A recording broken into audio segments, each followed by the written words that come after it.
title of my book, Body, Mind, Soul, Society, was meant to indicate the link between all those aspects when society is exposed to horrendous forms of violence over certain period of time.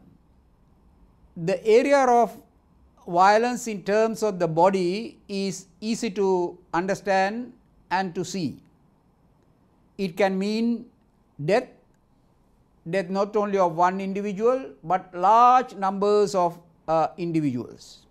It can mean a physical violence causing all kinds of problems for the body, and these can be medically identified, and sometimes if they manage to survive, you can medically treat them.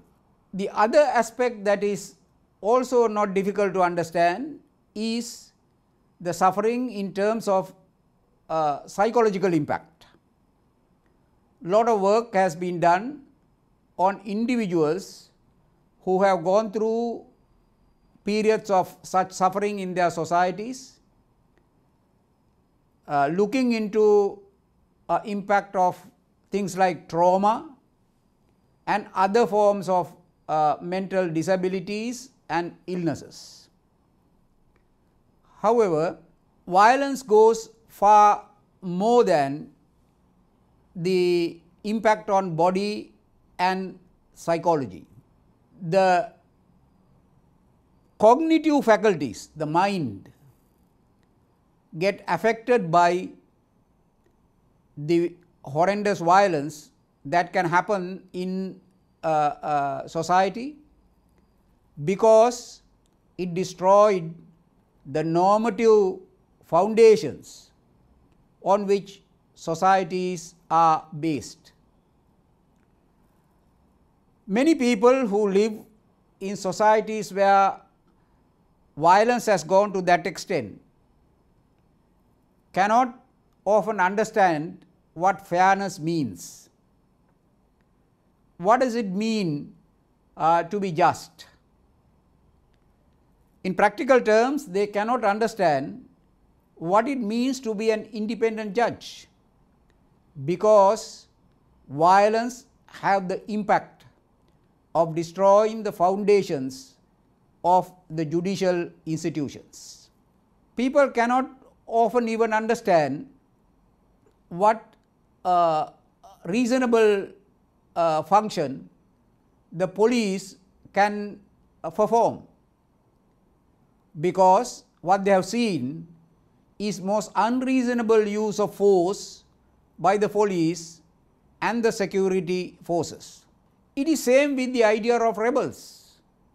People who may have one time admired rebels, thinking that they represent higher ideals, undergo a tremendous change when they see these same people are capable of unimaginable cruelties. They are as capable of killings, and also not only killings but the manner of killings could itself be so horrendous and shocking. It's the same about every other thing in society. For example, highly violent society, even if once it returns to peace, cannot understand the role of politicians, because it is the politicians that creates the violence in the first place and uses counter violence of such a horrendous nature that the whole society get paralyzed. The same people now, when they talk about peace or trying to achieve economic development and things like that, people don't believe them, because the impact of what they have done in the past remain vivid in their minds. this goes on to every other aspect of life. Fundamentally, there is a shaking of the foundations of meanings on which the social behavior is rooted. Individual defines himself or herself and acts on the basis of that inner core of understandings which forms the logical framework of their mind.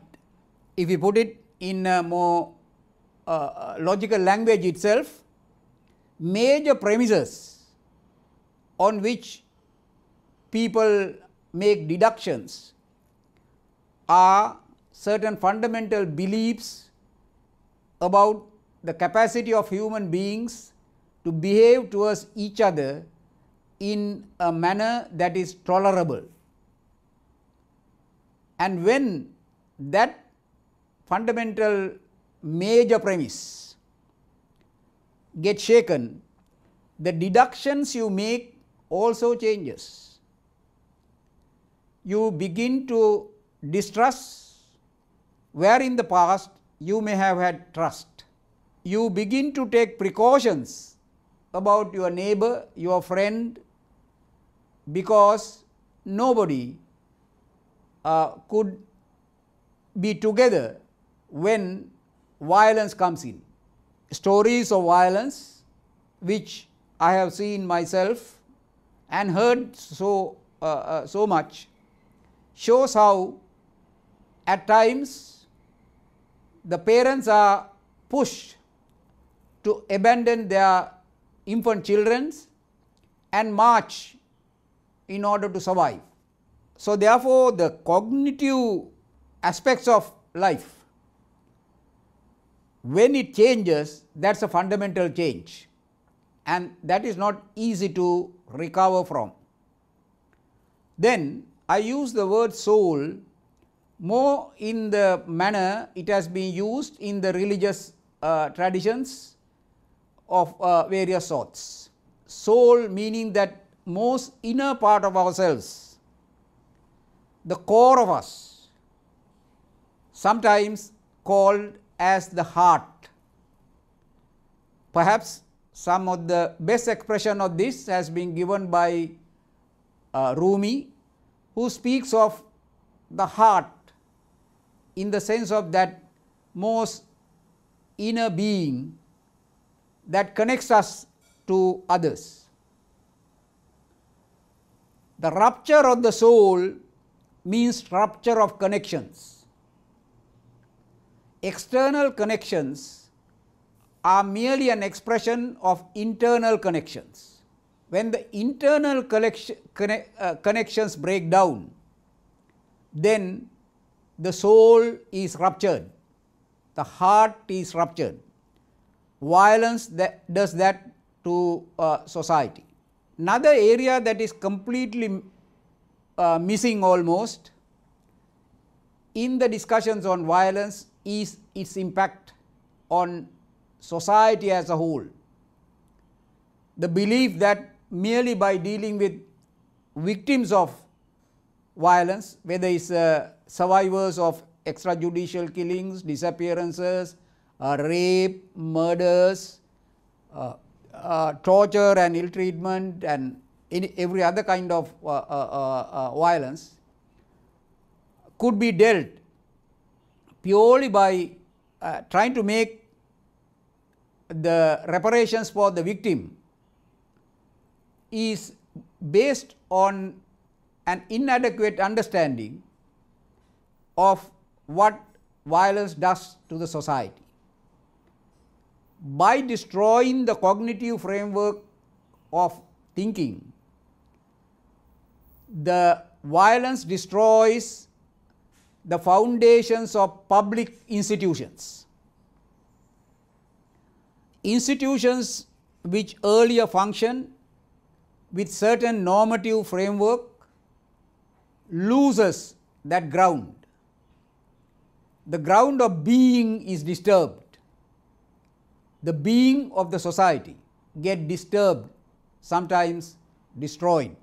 Thus, the people do not want to recourse to a court because of the impression that in the times of violence, the courts have acted in defense of the perpetrators of violence and as creators of enabling environment for violence than being the protectors of people.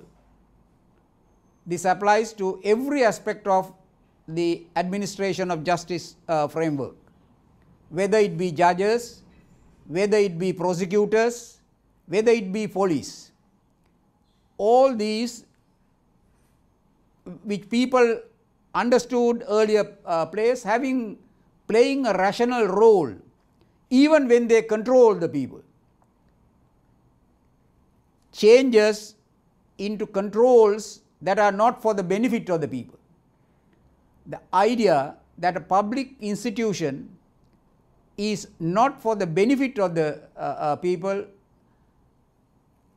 divorces the people's loyalty to these institutions. This area of societal impact of violence is an area that requires a lot of thought, and that is something that I attempted to do, of course in a small scale, within my book. Now I would like to try to explain this by way of some stories which I have narrated in the book.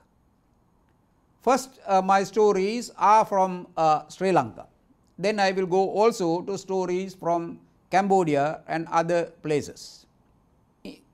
In my book, among many stories, I like to select two stories.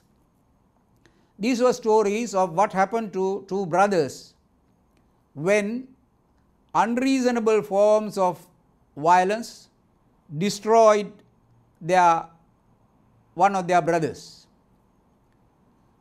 One was a trade unionist of high repute, highly cultured and educated man with large following and also a lot of contacts in every place, government, in the intellectual communities and also among the ordinary folk.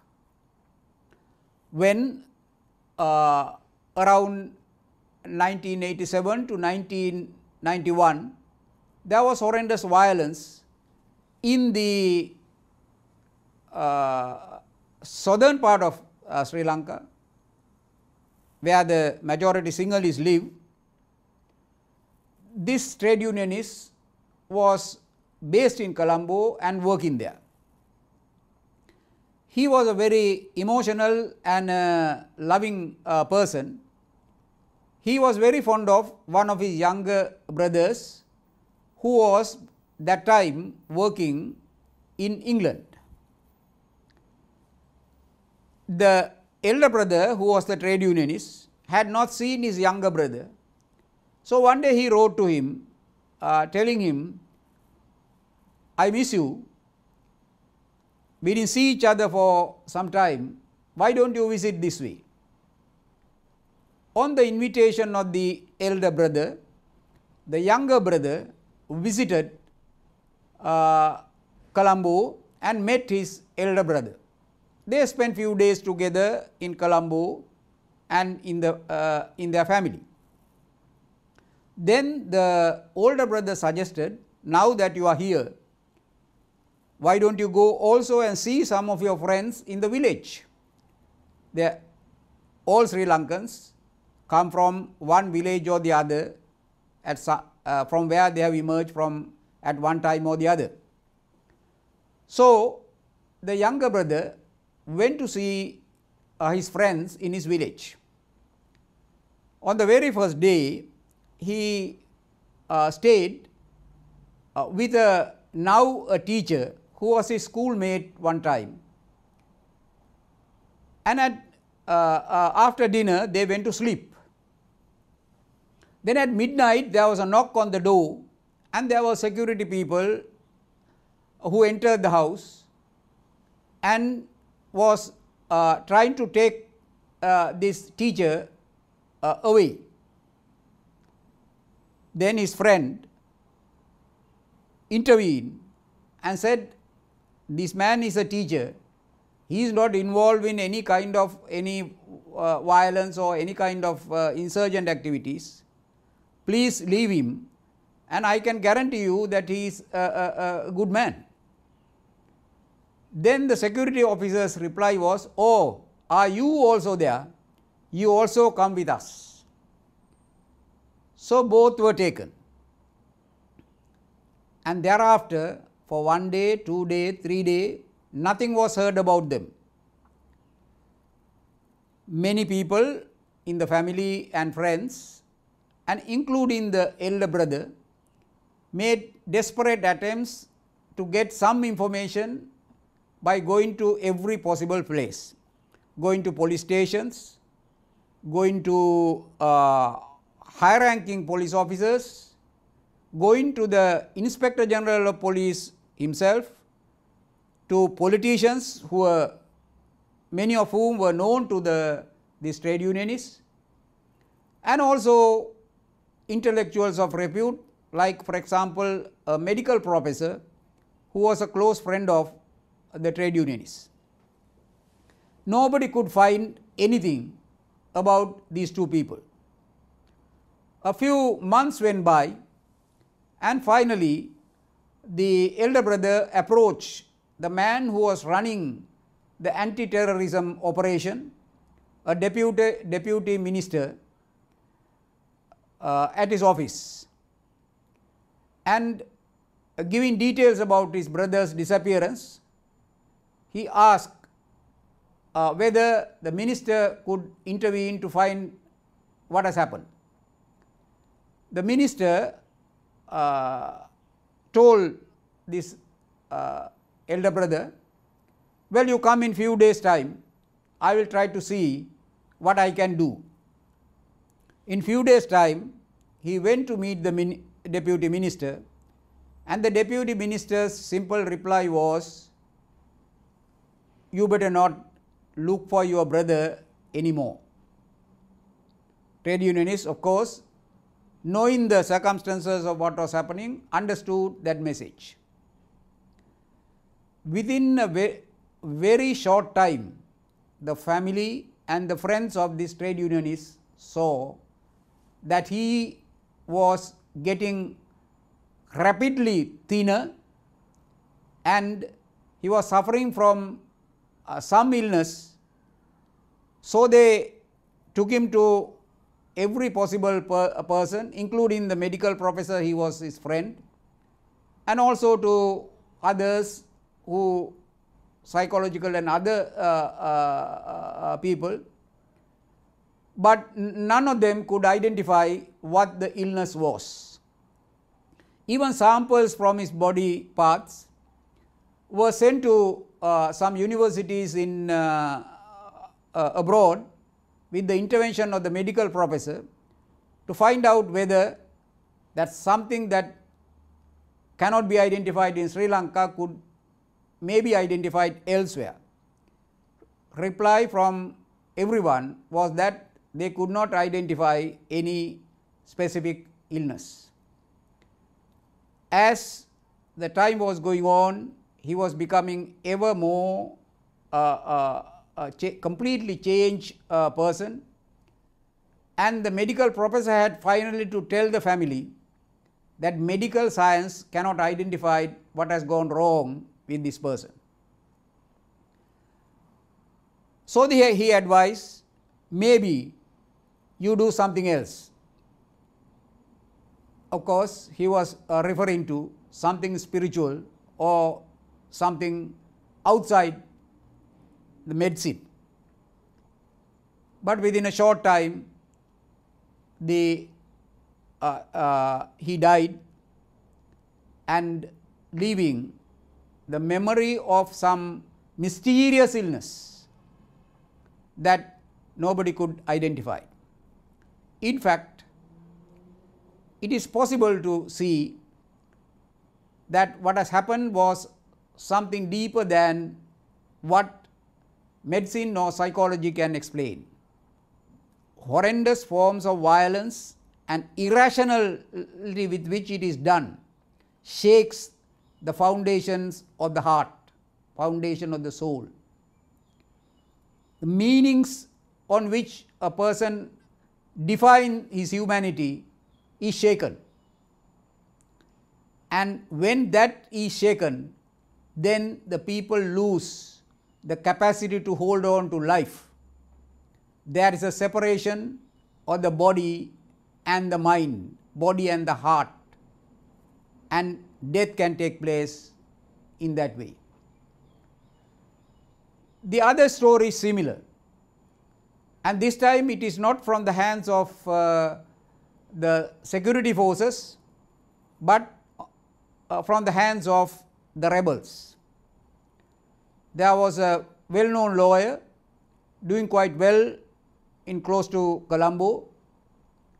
He has migrated from a faraway southern village and established himself as a successful lawyer, and he had his he lived with family and his daughter very close to Colombo. One day he received a sudden news that something has happened to his brother, and he immediately left to his native village to find out and to see what he could do for his brother. Nobody really told him what has happened. When he went there, what he found was that his brother's body was cut into pieces. When inquiring into how it happened, he found that the rebels had imposed their own curfew, and that was very usual thing to do those days. It meant that if you break the rule of the rebels and break the curfew, then you may be punished with death. The younger brother of this lawyer, who was himself from an affluent family and who was not used to take that kind of orders, he defied the order and tried to walk, and then the rebel response to that was to cut him to pieces. When the lawyer came back to home, they could see a changed man. He lost his appetite first, then he began in the same way as the trade unionists to grow thin. And once again, since he was affluent enough, he had a lot of medical care, but nobody could identify the illness. Some tried to think that it was a cancer, but there was no ground to believe that either. Soon he became thinner and thinner, and finally he died. It is the same process. And the same process had been seen in other instances. Today we have in the YouTube many stories of the Jewish survivors from the concentration camps and other experiences they suffered during the time of fascism in Germany. One notable feature was that they underwent, in the process of those sufferings, a separation of their bodies from their all other faculties. They could obey anything, however humiliating, however demeaning, however harsh, in the last attempt to trying to survive. And that this is an area that is difficult to study because many do not survive to give their story. It is this kind of separation of the every aspect that keeps individuals together and the society together, that is ultimately the impact of violence. A third story may illustrate this even more sharply in a poem which I wrote in 1983 when there were the riots against the Tamils, which was staged by the then government itself. Earlier, Sri Lankan society, particularly of the middle class, had been a cosmopolitan society. The Tamils, the Muslims, the Sri Lankans of this class of people, they lived quite like neighbors, friends, and very close to each other. But when the violence in terms of rebellion from in the north and the east developed, and the counter attacks on that basis developed by the state together with the political parties closer to the state, everything changed. In July 1983, there was a mob riots initiated by the president himself. During these riots, thousands of people will gather on the roads, often motivated by people who are behind, and they will stop vehicles that are going on the road and look whether the people passing by are Tamils or not. If they are Tamils, then they are exposed to very serious forms of violence, and often those cars were burned by putting petrol and putting a fire on them. In one of those incidents, these poems narrate the story of a family, father, mother, and two small children who were traveling together and who were surrounded by these mobs. And the mobs, having stopped the car and found that they were Tamils, were putting petrol on the car and putting matchsticks to burn it. When the burning has started, the father, who was in the front seat, got out of the car. Some people who were burning the car, seeing that there were two children, they wanted to rescue the children and taken the children out while they were trying to burn the car together with the father and the mother. Somebody felt some sympathy and they took the two children out and they wanted to burn only the car and the father and mother. At this stage, father walks out of the car,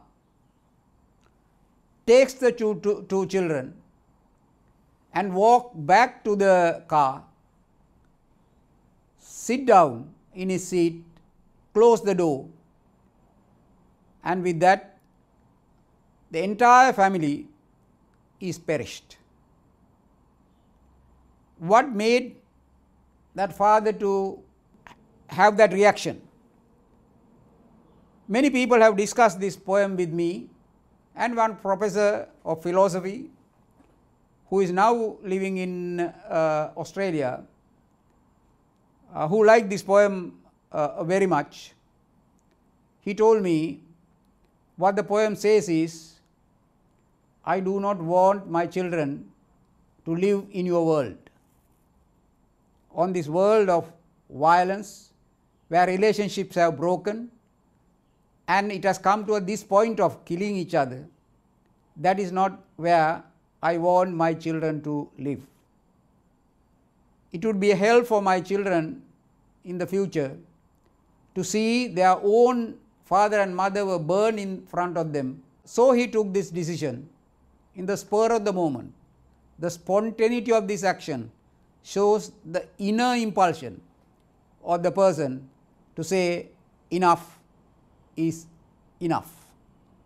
And that is the kind of violence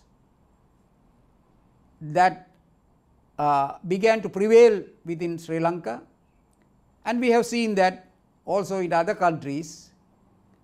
For example, very recently, a Cambodian young man now who is doing masters in law, he told me that his mother has told him that her parents were killed in front of her, and this Cambodian stated, thereafter my mother never smiled. He has written an article, the title of it is, My Mother Never Smiled.